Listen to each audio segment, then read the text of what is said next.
Hello my lovely little gemstones, it's Afira, and welcome back to Fluffuary, a month-long event dedicated to Sanderside ships of all kinds. This is day 24, my favorite Logan ship, and for this I've chosen Moralogince. The title is Lazy Day. In the summary, Thomas can't function without his logic. However, sometimes circumstances force Logan to take a break. Sides didn't get sick. Up until this day, Logan had thought that to be an undeniable fact.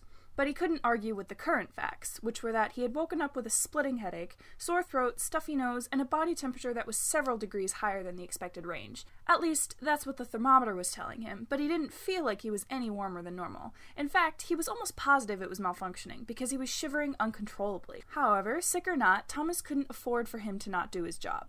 Logan operated too many important functions to take a leisure day, so instead he summoned a jumbo box of tissues and some ibuprofen to treat his fever and headed downstairs to grab something for breakfast before anyone else came downstairs and insisted he abandon his work for rest he didn't require. The coffee machine was set on a timer, so there was a fresh cup waiting for him when he walked downstairs. The steam from the mug helped to clear his sinuses, but the hot drink didn't make his fever any more bearable. He grabbed a yogurt cup and a water bottle from the fridge before heading back to his room, setting them both on his desk. He needed to help Thomas with his schedule for the upcoming week, but even after eating and downing his coffee, his eyes refused to focus on the page. Instead, the words kept swimming in his vision until he had to drop his pen and hold his face in his hands from how dizzy he was getting. There was a knock at his door, and Patton walked in before Logan could muster the strength to turn him away.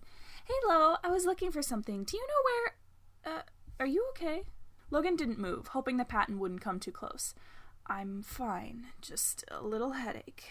What do you need?" Patton didn't respond, instead coming to his side and pressing the back of his hand to Logan's forehead. The logical side couldn't help the sigh that escaped him.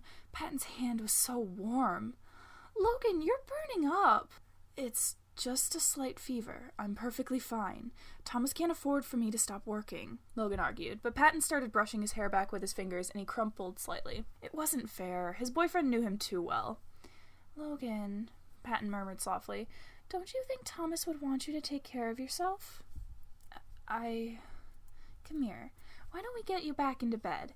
Or you can come downstairs and sit with Roman if you want." "Patton, I really need to do this." Patton hummed, slowly pulling the planner from underneath Logan's arms and glancing at it. "Well, maybe Roman can help you then. You can tell him what to write, and he'll write it for you." "I can do it for myself." The moral side raised an eyebrow, turning the book back to Logan and letting him see the page. It was then that he realized that everything he'd written down was complete chicken scratch, completely illegible. Patton grabbed his arm and gently pulled him from his chair, hooking their arms together as he led Logan downstairs. Roman was lounging on the couch, a notebook in his hands as he lazily sketched in it, tilting his head back to see them. "What's going on?" "Logan's not feeling too well. Do you think you could sit with him and help him finish his work so he can get some rest without worrying?" The prince grinned, opening his arms and gesturing Logan closer. "Of course! Come here, you little workaholic. Let me see what you're up to." Logan grumbled at the nickname, but went over to him after grabbing his planner from Patton. The moral side went into the kitchen, and the sound of pots and pans clanging around became background noise as he shuffled around. Roman pulled him close, letting Logan lean against his chest and holding the planner to the side. The logical side's mind was foggy, so it was actually quite helpful to have another set of eyes on his project. Roman was usually the one to help with planning anyways, so he didn't mind it too much. But leaning against a warm body when he felt so cold was distracting, and Roman's left arm was cradling him in such a way that it made him feel so secure. "You good, Teach?" Roman mumbled, pressing a kiss to the side of his neck. Logan shivered, but he wasn't sure if it was from the fever or something else. Roman slowly closed the planner, setting it to the side and shifting to lean back more comfortably on the couch. He tugged Logan closer, nuzzling him and threading his fingers through his hair. "I think it's time we take a break. Do you want to watch something?" "No. You shouldn't get so close. You'll catch it as well." "Well, I'm not going to let you go back to your room. You'd probably try and get more work done. I have to make sure that you rest. It's what a good boyfriend does," Roman insisted, holding Logan closer. It was flawed logic, but Logan was too tired to argue with him. He just gave up, leaning back against the prince and letting his eyelids drift closed until Patton came into the living room with a bowl of steaming soup. "Is he sleeping?" he heard Patton whisper, and Logan cracked an eye open. "Oh, good. You need to eat something, so I made you a little soup." Logan took it quietly, mumbling his thanks as he took a bite. The warmth spread through his limbs and he nearly cried. He was just so cold. Patton turned the TV on as Logan ate, scrolling through their options before selecting a documentary about the Andromeda Galaxy. Then, once he was done, he set Logan's bowl onto the coffee table and settled in on his other side, wrapping a blanket around his shoulders and cuddling him close. "You two are going to get sick," Logan tried to insist, but they wouldn't listen to him. And they were so warm.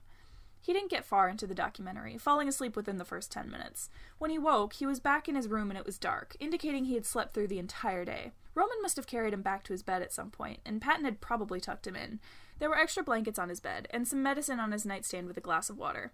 He did feel better, though. His headache had dimmed significantly, and his nose was still stuffed, but it was less painful now. His fever had died down as well, he found when he took his temperature. He wasn't fully recovered yet, of course. He would need to let the illness run its course over the next few days. But he felt significantly better, and he silently thanked his boyfriends for insisting that he take it easy. However, if either of them complained of a headache or a fever in the next few days, he would have no sympathy for them. And if he offered to heat up the leftover soup for them when it inevitably did happen, it was only because he didn't want to let food go to waste. Thank you all so much for listening. Make sure to like, comment, and subscribe to make sure you don't miss the rest of this series. If you like my writing and you want to hear more, you can check out the other videos on my channel, or my AO3 link is in the description if you'd like to read them for yourself. See you next time!